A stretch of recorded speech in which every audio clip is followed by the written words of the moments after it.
আজকে যে গল্পটা পড়ে শোনাবো সেইটির নাম হচ্ছে দুটি পাত্র।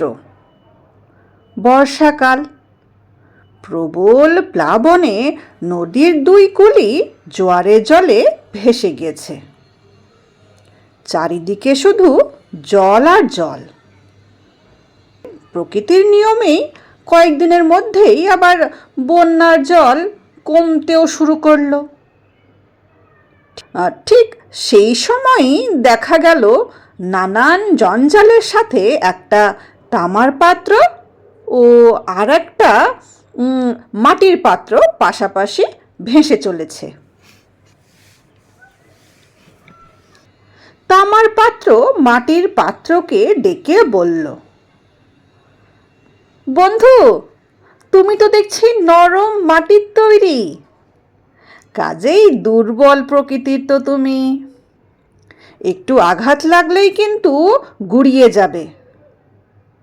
তুমি যদি চাও আমার কাছে সরে এসো, আমি তোমায় সব রকম আঘাতের হাত থেকে বাঁচাবো।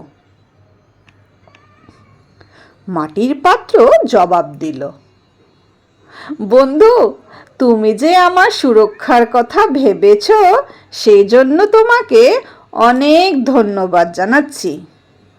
তুমি অনেক শক্ত ও মজবুত, সন্দেহ নেই।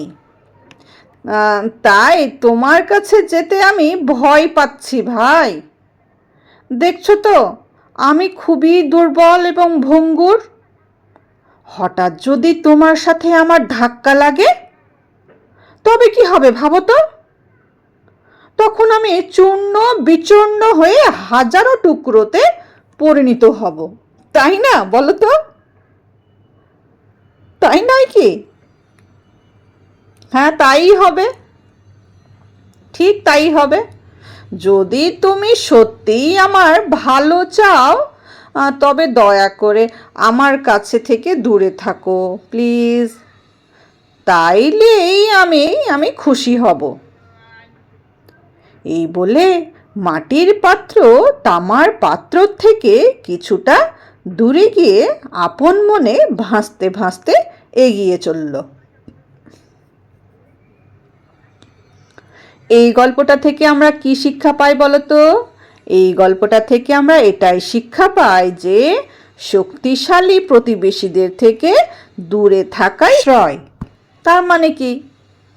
তার মানে হচ্ছে যদি তোমার প্রতিবেশী কেউ শক্তিশালী বলশালী মানে ভীষণই বলশালী থাকে, তার থেকে তোমাকে দূরে থাকাই ভালো। ঠিক যেমন এই যে মাটির পাত্র আর তামার পাত্র, তামার পাত্র তো ভীষণই শক্তিশালী একটা মেটাল, কিন্তু মাটির পাত্র তো হচ্ছে মাটি দিয়ে তৈরি। সে এক ধাক্কা খেলেই তো মাটির পাত্রটা চুরচুর হয়ে ভেঙে যাবে। কিন্তু কিন্তু তামার পাত্র তো শক্ত, সে তো ভাঙবেই না। সেই জন্যই বলছে যে যদি মাটির পাত্র আর তোমার এই তামার পাত্র যদি পাশাপাশি থাকে তো বাই চান্স ওই তামার পাত্র থেকে ধাক্কা লেগে মাটির পাত্র তো ভেঙে যেতে পারে। সেই জন্যই বলছে শক্তিশালী প্রতিবেশী থেকে দূরে থাকাই ভালো, দূরে থাকাই শ্রেয়, তাই তো? ঠিক আছে।